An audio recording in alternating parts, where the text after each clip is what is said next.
Baik, Assalamualaikum warahmatullahi wabarakatuh. Perkenalkan, nama saya Nindi Fatika Sari dari jurusan Ilmu Komunikasi.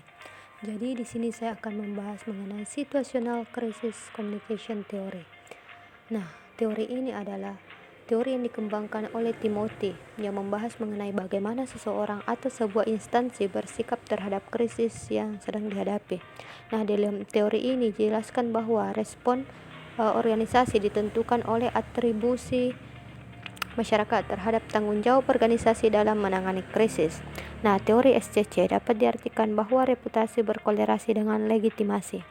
Nah, terdapat 3 faktor dalam situasi krisis yang membentuk ancaman reputasi. Yang pertama yaitu tanggung jawab krisis awal, yang kedua sejarah krisis, dan yang ketiga reputasi sebelum krisis. Nah, yang bertanggung jawab terhadap krisis pada dasarnya dapat dikelompokkan menjadi 3 kelompok krisis yang disebut sebagai klaster krisis. Yang pertama itu klaster korban, yaitu dikategorikan dalam klaster korban jika publik meyakini bahwa organisasi bukanlah penyebab krisis. Dengan kata lain, organisasi dipercaya sebagai korban dari krisis tersebut. Yang kedua itu klaster kecelakaan atau tanpa kesengajaan. Nah, muncul ketika publik meyakini bahwa peristiwa yang terjadi bukanlah kesengajaan yang dilakukan oleh organisasi. Nah, dengan kata lain, organisasi tidak mempunyai maksud sengaja yang menyebabkan krisis. Yang terakhir yaitu klaster kesengajaan, yaitu terjadi jika organisasi diatribusi sebagai penyebab terjadinya krisis. Nah, adapun jenis-jenis krisis dan ancaman krisis terhadap reputasi. Yang pertama itu korban, yang merupakan jenis krisis di mana organisasi menjadi korban krisis seperti bencana alam, desas-desus, kekerasan di tempat kerja, kedengkian terhadap organisasi. Yang kedua yaitu tidak disengaja.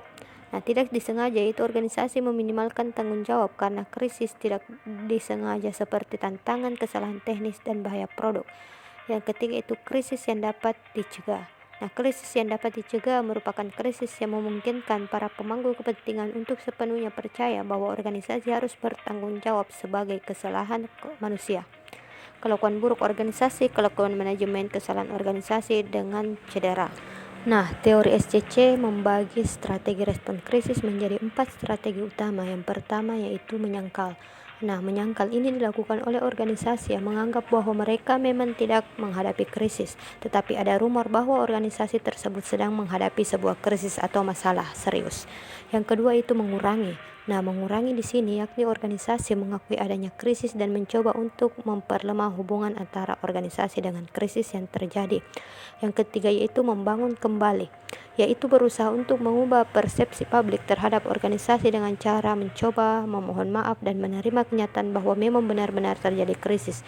Nah, yang terakhir yaitu memperkuat, yakni organisasi berusaha untuk mencari dukungan publik dengan menggunakan cara-cara tertentu.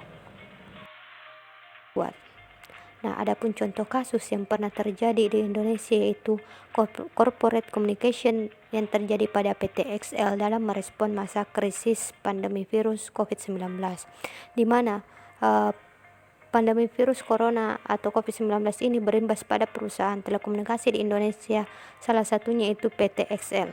Perusahaan ini mengaku ikut berdampak oleh pandemi virus corona di Indonesia, namun perusahaan ini tetap berniat melanjutkan ekspektasinya. Nah, pada akhirnya PT XL ini merespon krisis ini membuat berbagai tahapan. Nah, adapun kesimpulan dari penjelasan kali ini yaitu situational crisis communication atau SCC adalah teori yang di bidang komunikasi krisis yang menyarankan bahwa manajer krisis harus menyesuaikan tanggapan krisis strategi dengan tingkat tanggung jawab krisis dan ancaman reputasi yang ditimbulkan oleh krisis. Situasi krisis dapat menjadi ancaman bagi setiap perusahaan dalam mempertahankan reputasinya.